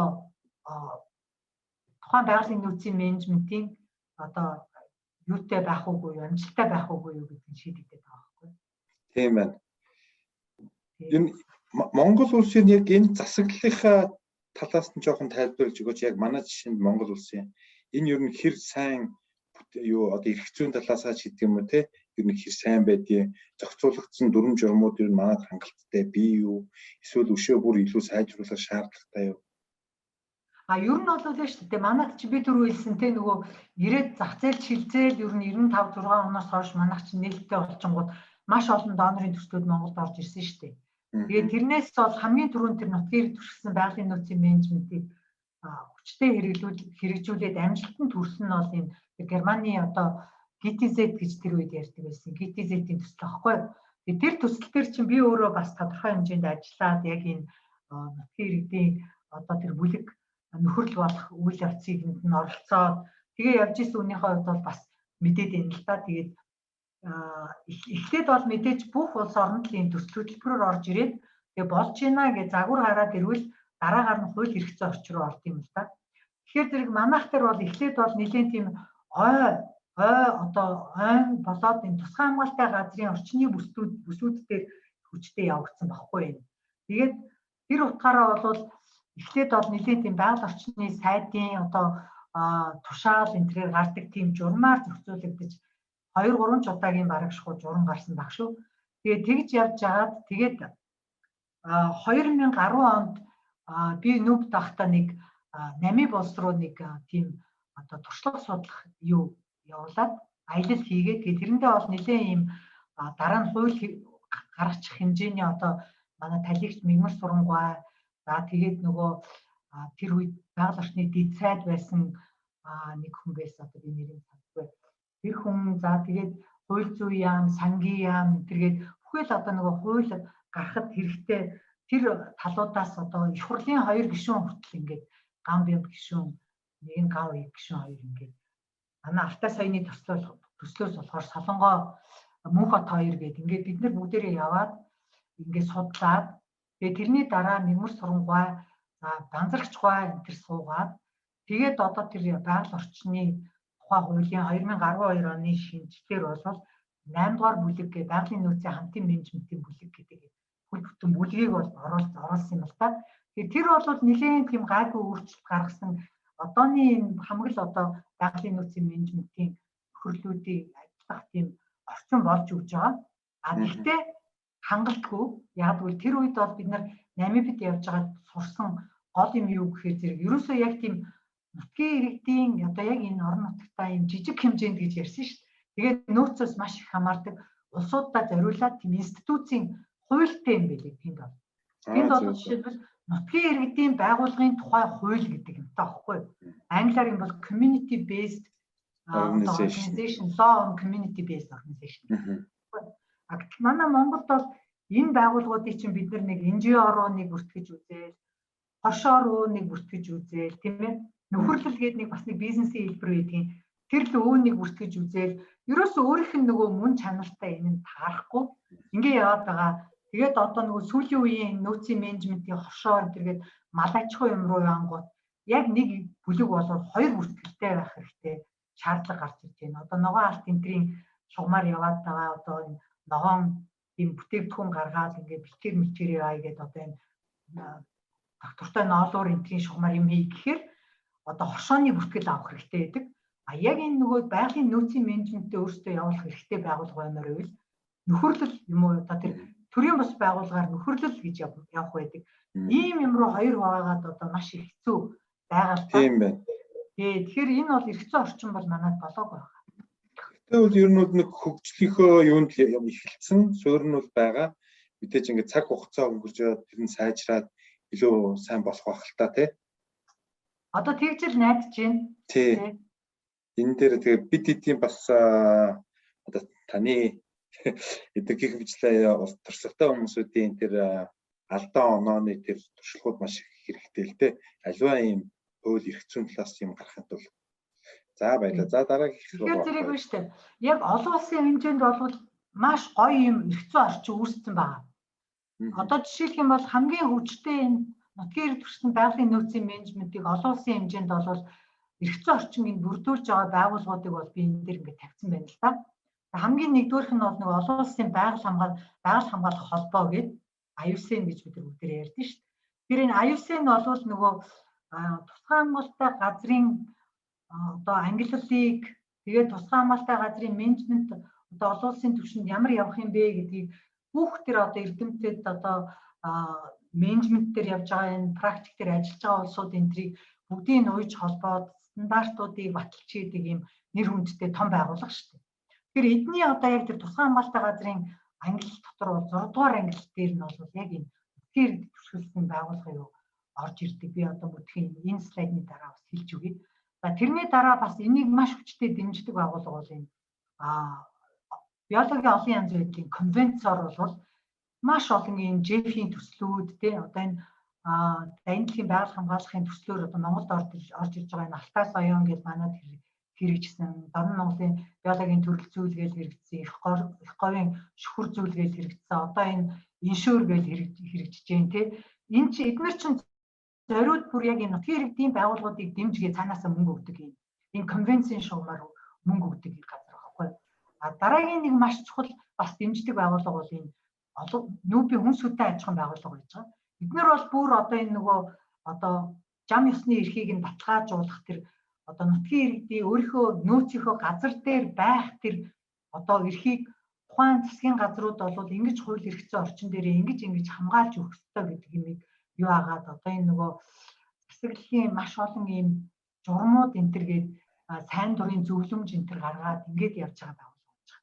За тэрний дараа бол энэ тусгай хамгаалалттай газруудын одоо энэ дэлхийн комисс гэдэг энэ IUCN-ийн одоо IUCN энэ UNEP гэж ярьдэн шүү дээ. Байгаль орчны нүүбийн байгаль орчны хөтөлбөр энэ төр хамтраад хэрэгжүүлдэг энэ одоо комисс байна.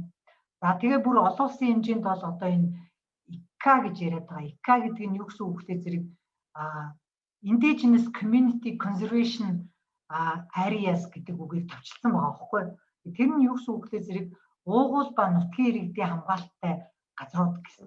Тэгэхээр түрүүний миний яриад ирсэн тэр нөгөө IUCN-ийн одоо тэр нөгөө 6 дугаар ангиллаар хамгаалалттай газрын 6 дугаар ангиллаар биологийн төрөл зүйлийн юугаар чинь нутгийн иргэд яг менежментийг хийгээд уугуул иргэд менежментийг хийгээд явж байгаа. Тийм дэлхийн одоо маш олон тусгай хамгаалалттай газрууд байна. Тэгэхээр тэрүүдийгээ дэлхийд ингээд зангидаад тэднэртийгээ дэмжиж чадахжуулаад явдаг байгууллага нь энэ консорциум гэж юм байна. Манай Монголд бол энэ бол орж ирээгүй, бид нар мэдээгүй, манад ягаад гэвэл тэр ангилланч байхгүй юм байж байгаа. За тэгээд дараагийн нэг юу болохоор энэ нөгөө уугуул иргэдийн уугуул иргэдийн одоо эрхийг хамгаалах тунхаглал гэдэг нүүбийн тунхаглал гэдэг.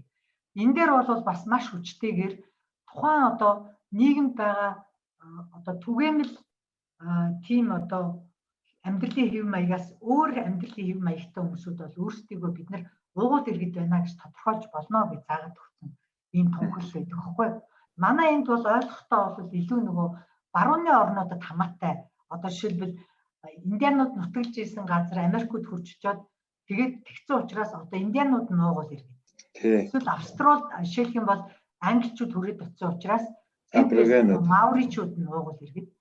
Тэр утгаараа Монголд бол тийм юм байхгүй болохоор уугуул иргэд байхгүй гэж ойлгоод байдаг байхгүй. Гэтэл тэр бол буруу ойлголт байхгүй.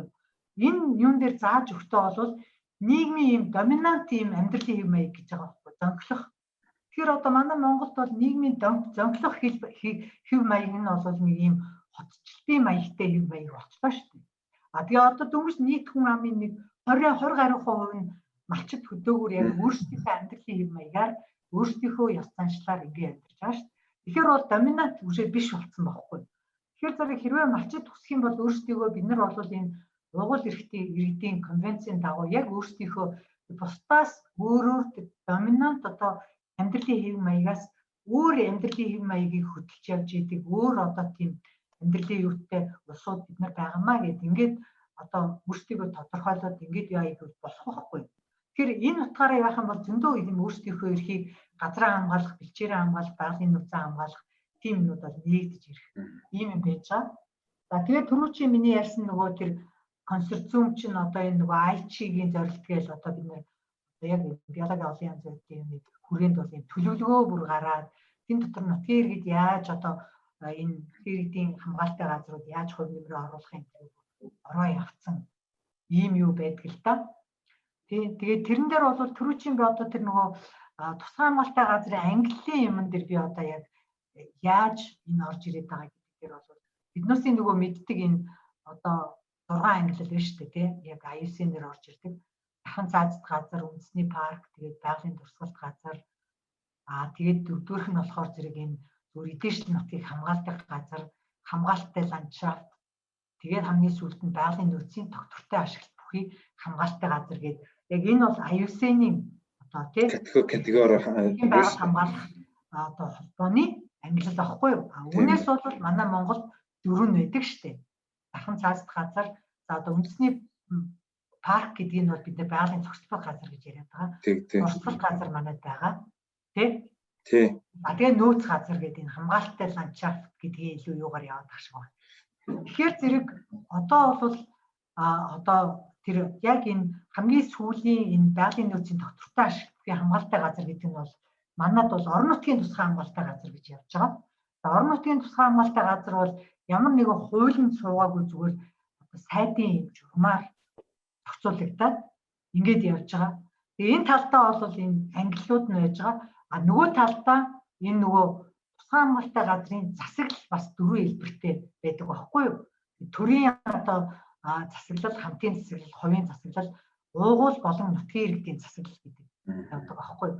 Тэгээ хэрвээ манай Монголд одоо энэ орон нутгийн тусгай хамгаалалттай газар гэдгийг одоо энэ тусгай хамгаалалттай газрын хуулийн одоо шинжилгээ явагдаж байгаа хэрэг оруулаад тийм ээ.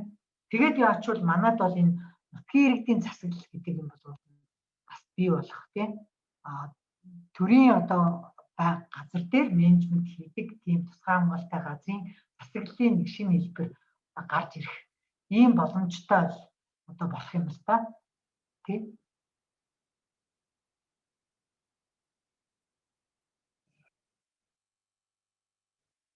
бол яг хуулийн тусгай хамгаалалттай газрын хуулийн шинжилсэн найруулга яг өдөрт явагдаж байгаа. Тэгэхээр харин яг энэ хэсэг маань яг хэр сайн сууж өгсөн юм бол яг тэрийг сайн нарийн мэдэхгүй байна. Харин бид нар бас одоо сая яг манай энэ Лондонгийн амьтад судлалын нийгэмлэг бол Архангай аймгийн Булган суманд энэ хойд Могонгол тээлийн орон нутгийн тусгай хамгаалалттай газрын менежментийн загвар гаргах төслийг 18 оноос хэрэгжүүлээд сая 3 сар дууссан л да. Тэгээ тэрнийхээ үр дүнг бас бусдтай хуваалцаад бид нар тийм ном гаргаж байгаа.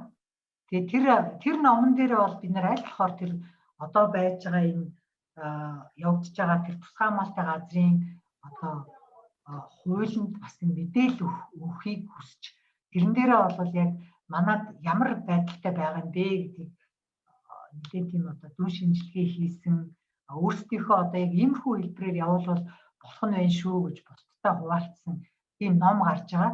Ер нь бол яг ингээд тэр байгаль орчны яамны одоо байгаль орчны мэдээллийн сан гэдэг байдаг.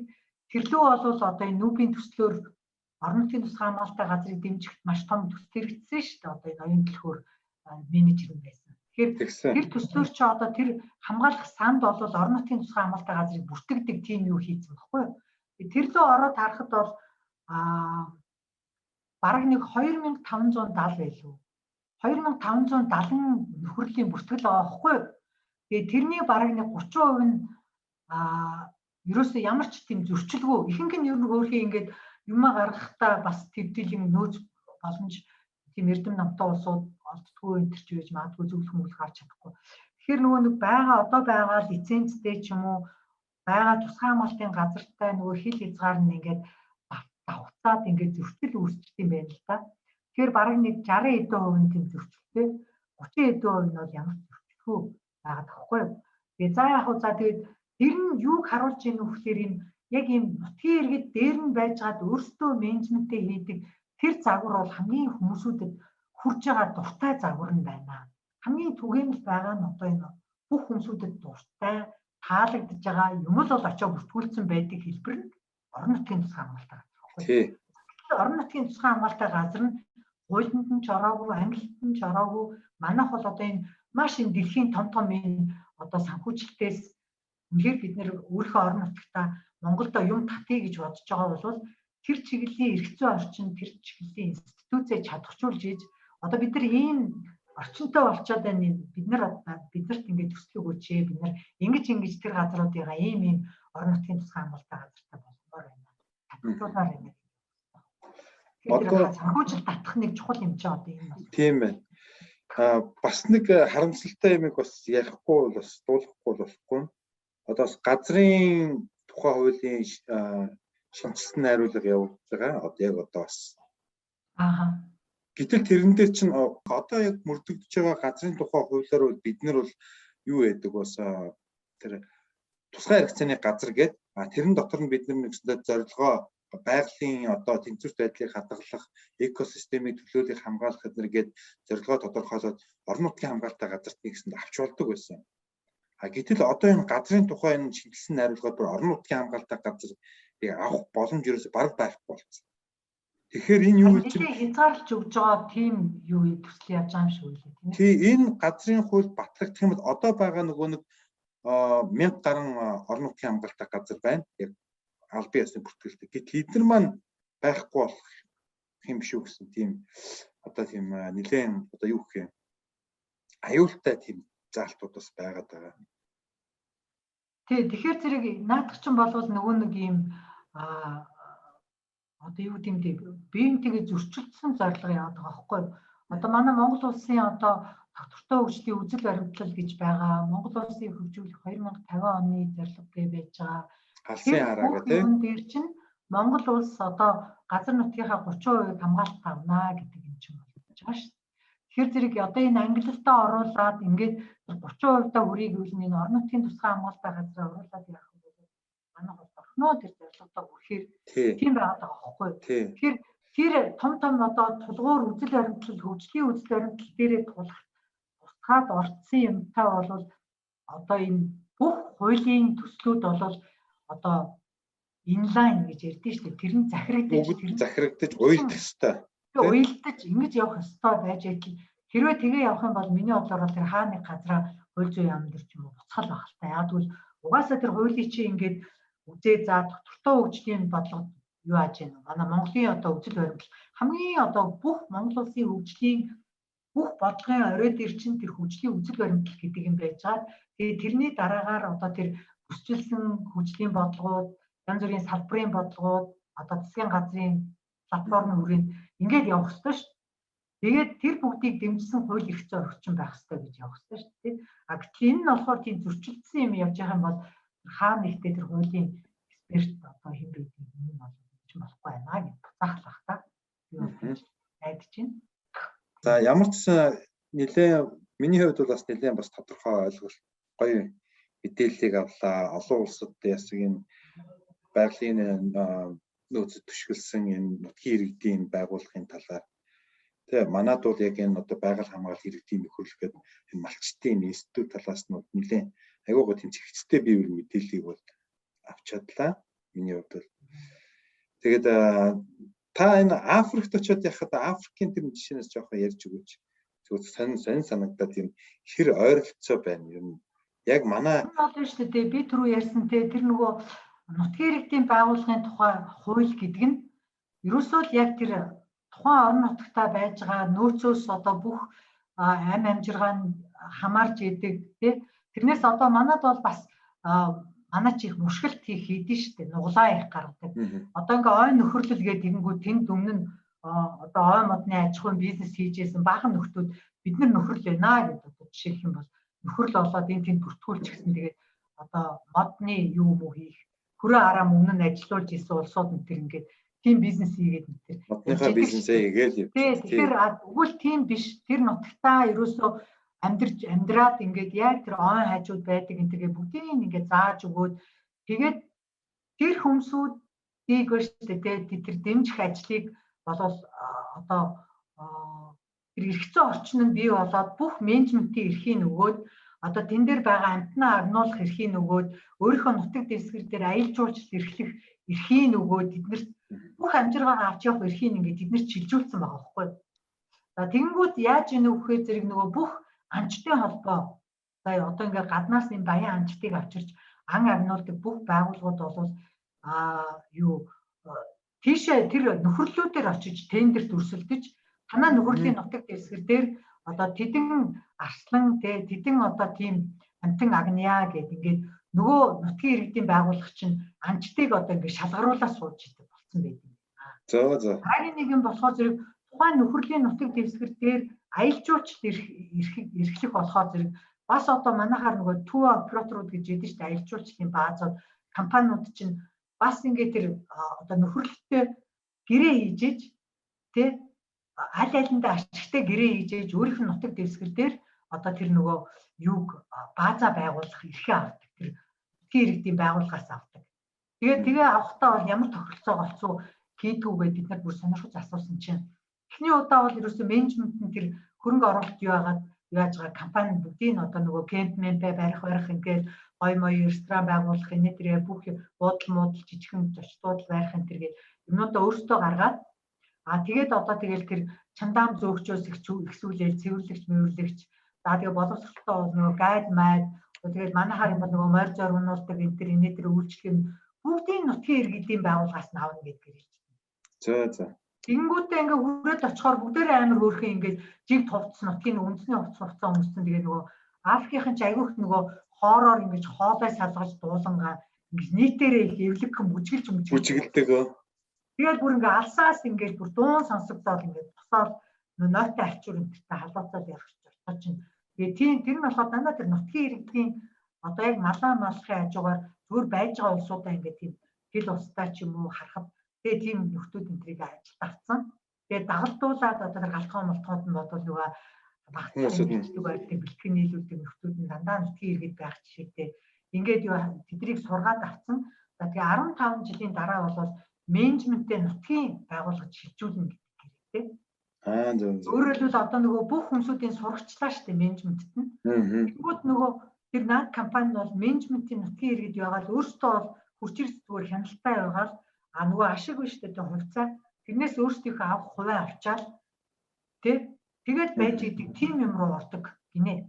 Тэгээд тэгэнгүүт одоо нөгөө нутгийн иргэдийн байгууллагыг одоо санхүүжүүлж байгаа юм чинь тэр амтнаас ханчингаас орж ирж байгаа орлого тэр нөгөө нэг аялал жуулчлалаас орж байгаа орлого тэгээд ирж байгаа аялал жуулчлалтаа бас нөгөө нэг ийм нөгөө сүвнэр одоо тий бэлэг дурсгалын зүйлүүд өөрсдөө дараал одоо чулуу муулуу сүлждэг хэлхдэг янз янзын тийм мод одоо юм хийгээд зард юм билээ. Тэрвээрээ за тэгээ зарим нөгөө агнсан улсууд чинь жишээлбэл том эвэртэй гөрөөс ингээ агнах юм бол эврээ аваад тэр махаа өчт юм биш. Тэнгүүд нөгөө ядуу одоо өөрийнхөө нөхөрлийн ядуу айлуудад тэр махын ингээ бүр ингээ баг нэг хүмүүстэй юм хувааж жижиглээ хуваагаад өгч. Ингээ тараагаад. Тэгээд одоо тухайн одоо тэр нөхөрлийн нутаг дэвсгэр дээр төрийн ямар байгууллага байна гэсэн чинь сургууль цагдаа хоёр л байсан. За өөр ямар ч тийм төрийн институцийн хэрэг тэнд байхгүй. Тэгээ яг бүгдээр яг тэгвэл тэгээд тэр одоо тэр юм тосгондоо ингээд худаг гаргах уу, тосгондоо сургуулаа томруулах уу, энтер гэдэг асуудлаа яг тэр нөгөө нөхөрлийн тэр нэг одоо удирдах зүйлгээ тэр нутгийн одоо өмгийн одоо алдартай ухаантай одоо юу гэдгийг тэр нөгөө хүмүүсүүд нь сонгосон улсууд байж байгаа байхгүй. Тэр хүмүүсүүд нь ингээд шийдээд ингээд сууж идэг. Тэгээд яг буруу муруу явсан энтер тийм алдаа гарсан зарим шуналтай нөхдүүд нь тэр нийтийн имийг завчсан энэ юмнууд бол байдаг юм шиг байлээ. Бид нар бол мэдээж айлхаар нөгөө нэг юм шилдэг болж байгаа тийм сайн туршлагаас нь харах гэдэг. Сайн туршлагаас нь очиж суралцсан л да. Тэгээд тэгэхэр зэрэг тэгээд ихтэй төрөөс нь хизээч тэнд биш үү ядуурлыг бууруулах ч юм уу халамжийн мөнгө зүг гэж өгөхгүй. Угаасаа тэр хуулийн дээрээ та нар ингээд та нарт бүх тэр менежментийг өглөө. Одоо амтнаа үржүүлээл олон агнуулах нь уу алаад өөртөө ингээд идээд юучгүй болох нь уу энэ үйлдэлтэй тэдний өөртөө ингээд өөртөө шилжүүлээд өгсөн. Яам нь бол юу гэдэг вэхээр зүгээр тэр нөгөө амтны тооллогоноос нь танаа нөхөрлийн нутаг дэвсгэр дээр энэ жил ямар зүйлийн хэдэн амтаа агнах вэ гэдэг тэр тоогийн гаргаж өгдөг. Квотын гаргаж өгдөг. Яг судалгаатай шинжилгээ ухаан. Тэнгүүд нөхөр л одоо манайх жишээлбэл 3 арслан одоо нэг 10 зээр энтертэй очвол тэгэл тэр болгон дээрээ тендер зарлаа сууж. Маачтаа өрсөлдүүлээл хин манад ашигтай ийм нөхцөл санал болгох нь гэл. Тэгээд бас нэг сонирхолтой юм нь болохоор тэр нөгөө нэг нутгийн иргэд түшгэлсэн тийм тооллогоо хийдэг. Нөхөрлийн нутаг дэвсгэрээ ингээд транзактор хуваачаад тэгээд ингээд бүгдээрээ нэг өдөр нэг цагт өглөө эрт гараад бүтэн өдрийн турш тэр транзакт болгон дээрээ самандаг. Яг нарийн одоо мониторинг гэдэг ухаан шүү дээ. Яг мониторинг гэдэг харсан амтнаа бүр ингээд тоотой зүйлтэй хүүстэй ялгаж чадчихъя л дээ. Бүгдийг ингээд тэмдэглээл. Тэгээд тэр чинь нэг өдрийн яг нэг цагаас ингээд нэг зүг рүү ингээд явж байгаа болохоор одоо энд байгаагүй амтын тэнд очиод давхар юу ачин ч гэдэг. Тоологдох нь гарцсангуу баг. Тэр бол одоо маш тийм сонин. Тэгээд тэрийг маш нямбай хийдэг. Яг тэгвэл нөгөө тэрнээс ч хамаарат энэ жил манайх одоо хэдэн амтын агнуулах орлого нь хамаарах гэдэг шүү дээ. Орлого нь хамаарах учраас тэрийг маш хэмж тэрнийг халтуурдаж удлаа уурн чинь мэж гэж тийм байна. За баярлалаа Тонгоогч. Би танаас нэг сүүлийнхээ нэг асуултыг асуугаад тэгээд хоёлаа өнөөдрийнхөө ярилцлагыг өндөрлөе гэж бодож байна. Манайд одоо хэрэгжиж байгаа сүүлийн одоо 90 оноос гэдэг одоо баг 20 гаруй жил 30 жил болж байна шүү дээ. Одоо нутгийн иргэдийн байгууллагыг институтжүүлэх, чадваржуулах ажил. Хөдөө байгаа малчин айлын бүлэг нөхөрлөл юм яг бие даагаад ингээд чадварчих процесс нь ер нь таны ажигласнаар, таны судалснаар хэдэн жил байд юм. Хэдэн жил байвал юу ер одоо өөртөө бие даагаад явах чадамжтай болж гэнэ гэж үздэг бай. За биднээс бол тэр Намибийн юун дээр бол тэд нар бол 25 жил ажилласан байсан. 25 жил ажиллаж ийж одоо түрүүчээсээ тийм бие даасан сүрхий лидерүүд ч төрдөйм байлээ. Дотроо бас энэ запастай хүний нөөц нь юу яадаг, менежмент нь зүсэрч ирдэг. Тэр нөгөө дэмжиж ажиллаж байгаа одоо тэр амчтай холбоо гэж төрийн бас байгууллага байна. Дэмжиж ажиллаж байгаа аялал жуулчлалын үндэсний холбоо гэж юу байна. Тэд нар энэ төр нь бол бүр ингээд хоорондоо холбоотой дотооддоо бас ингээ үг мөгөнд ороогүй гişүүдээ шийдэгдэг энэ төр тийм ардчлалын тэр наад нөгөө дэмжиж ажиллаж байгаа байгууллагууд нь бас дагж аягүй хүчтэй юу яах хэвээр байлээ. Тэгэхээр Намибийн жишээнээс харахад бол 25 жил болчиход ээж хат нь бид нар очсон доо. Одоо бол манай Монголд бол 95 оноос хойш гээд ингээ явах юм бол бас нэг 25 төгчд байна л та одоо. Гэхдээ энэ хууль эрх зүйн орчин тэднийхд бол ерөөсө хууль эрх зүйн орчин гарангууд одоо манай хэлдгээр бол нөгөө борооны дараах мөг шиг гэдэг шиг ингээд ерөөсө шууд ингээд харагдсан тесрэлт болсон юм биш үү? 92 онд байлоо да. Хэдэн онд байлаа? Тийм нэг 2002 онд ч байлоо нэг тийм хууль гараад тэгэл тэрнээс хойш ерөөсө ингээд тесрэлттэй тийм юу яваал байгалийн нөөцөн ч гэсэн шууд зарим нэг ийм кейс дээр бол бүр хуваараа ингээд 4 ийм одоо ренчин хүмүүсүүд байсан байна л да 4 хувийн аж ахуй малаа ингэшээ ингээд газраа эзэмшээд авцсан. Жишээлбэл биш үү тэр ренчингээ хаяад 4 ийм эздүүд ингээд талбайгаа нийлүүлээд тэгээ тийм хувийн менежменттэй парк байгуулад яг тэр нөгөө нөхөрлүүдийн явж байгаа консервенси гэж ярьж байгаа шүү. Тэдний юугаар явсан юу биш шүү. Бүр илүү ашигтай байгаа нь шууд харагдсан байгаа тоххой. Яг манайд бол арай болох тэгж тэр жишгээр байхад бол хэцүү. Бол манайх ч улирлын чанартай тэд нар шиг тэгж ан гөрөө аялал жуулчлал жилийн турш явагдана ч гэдэг юм уу. Тийм байх. Тэгээд ан амьтны одоо тэр элбэг дэлбэг байдал энэ төр гэдэг нь бол бас тэдрийг гүйцэхгүй тийм ээ. Тэгэхээр зэрэг бид нар бол яг тэр чигээрээ одоо тэр нутгийн иргэд төрсэн байгалийн нөөцийн менежментээр бүгдийг ингээд аваад явна гэхэд бол авахыг нь аваад одоо нэгсэндээ өөрсдийнхөө уламжлалтаа уялдуулаад сайжруулаад гээх юм гээгээд явахтал юм байна жаалаа. Тэгэл нутагшуулаад явна да. Танд хэлэх зүйлээ нөө танд ер нь санаа зовж явдаг ч гэдэг юм уу те яг энэ чиг салбарт тий та өөрийн зүгээр хэлхийг хүсэж байгаа зүйл байх нь. Ер нь бол би ингээд яг нөгөө надтай ярина гэхээр би өстой санаа зовж идэг юм аа л ярьсан. Яг бол угаасаа би өөрөө яг энэ нутгийн иргэд төрсөн байгалийн нөөцийн менежментээр өөрийнхөө хамаг карьерийг би одоо энэ чиглүүлсэн байгаа даахгүй юу. Одоо хамгийн эхлээл малчтын бүлэг байгуулахаас бараг тий одоо нутгийн иргэдийн одоо community forestry гэж 95 оноос хойш явсан юм шүү дээ. Тэгэл оролцооны арга маргаар ингээл юм ийгээл. Тэгэл миний карьер дээшээ өсгийнхээ ирээр нөгөө бусдад нөлөөлөх юугаа арилгахоор л ашиглаад одоо тэр хууль муулийн юм руу өөрчлөлт гаргах энэ төргээл ингээд боломжоор л ингээл явж байгаа. Тэгээ ер нь бол яг энэ одоо энэ бид нар бол энэ торгон мөч дээр байгаа. Энэ чиний чи бол түрүү маш зөв тэр газрын тухай хууль, тусгай хамгаалалттай газрын тухай хууль энтрийг бол зөв гаргаж ирсэн. Тэгэхээр одоо бүхий л энэ үйл ажиллагаа явуулж байгаа гадаадын төрийн бас байгууллагууд байна шүү дээ. Одоо энэ манай Лондонгийн амьтад бүсийн нийгэм тэгээд TNC одоо дэлхийн байгаль хамгаалах сан, одоо WCS энтергээл бүгдээрээ л ямар нэгэн хэмжээгээр нутгийн төссөн байгалийн нөөцийн мэддэг. Угаасаа ингээд малынхаа хажууд байдаг тэр нутгаа мэддэг.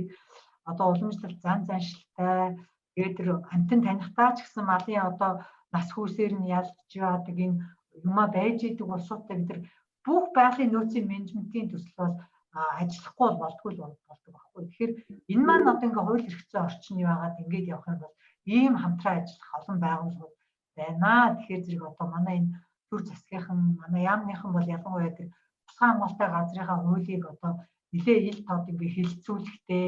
Одоо миний үед бол нүүбийн хөгжлийн хөтөлбөрт байхад бол бид нар нэлээ л олон хууль хэрэгжүүлж байсан. Аймаг сумдаар нь хэлэлцүүлээд ингээл дараа нь батлуулдаг ийм уламжлал байсан. Тэгэхээр бол бас тэгж одоо ингэж ил тод сайхан юу байгаараа яг ковид мовид гэдэг бид нарт хэцүү юм байгаа. Гэхдээ бол ингээд дэмжих хүмүүсүүд их байгаа шүү л гэж ингэж уриална. Тэгээд надад ийм бас өөрийнхөө дуу хоолой гаргах боломж олгосон төгөлдртөө маш их баярлалаа. Одоо бидний нэг ийм байгаль орчны салбарт байсан нэг үе бол одоо ингээд та нар шиг ийм залуу хүмүүсүүдэд мэддэг чаддгаа заагаад одоо ингээд дараа нь нөгөө идэвхтэй гаргач гэдэг юм уу одоо тэр нөгөө идэвхтэй байх үе маань бол дуусах тал руугаа орж байгаа байхгүй юу? Тэр одоо биднээсийн зорилго бол та нар мэдээ ийм залуу хүмүүс яг ийм зөв үзэл бодолтой ингээд яваасай бие биенээ дэмжиж одоо эргээд яг миний насан дээр бол бид нар чинь ингээд яг нэг үеийн хүмүүсүүд энэ байгаль орчны салбарт идэвхтэй байсаар байгаад одоо бүгдээрээ нэг ойролцоо одоо 50 гараад нүдхэн ингээд идэвхтэй гарах шатанда орцгоцсон босоод явж байгаа юм бол. Тэгээд карьераа ингээд эргээ харахаар бидний үе юу бүтээсэн бэ гэд хард юм биш шүү. Тэгэхээр зэрэг та нар бас нэг тийм үе бас ирэн шүү. Тийм учраас одооноос бол нэлээд тийм одоо ухаантай юм сайхан ажиллаарай гэж өрөөё. За баярлалаа Тунгайгч. Таны цаашдын ажил хөдөлмөрт нь өндрөөс өндөр амжилт хүсье. За баяртай сонсогчдоо дараагийн дугаараар уулзлаа. Түр баяртай.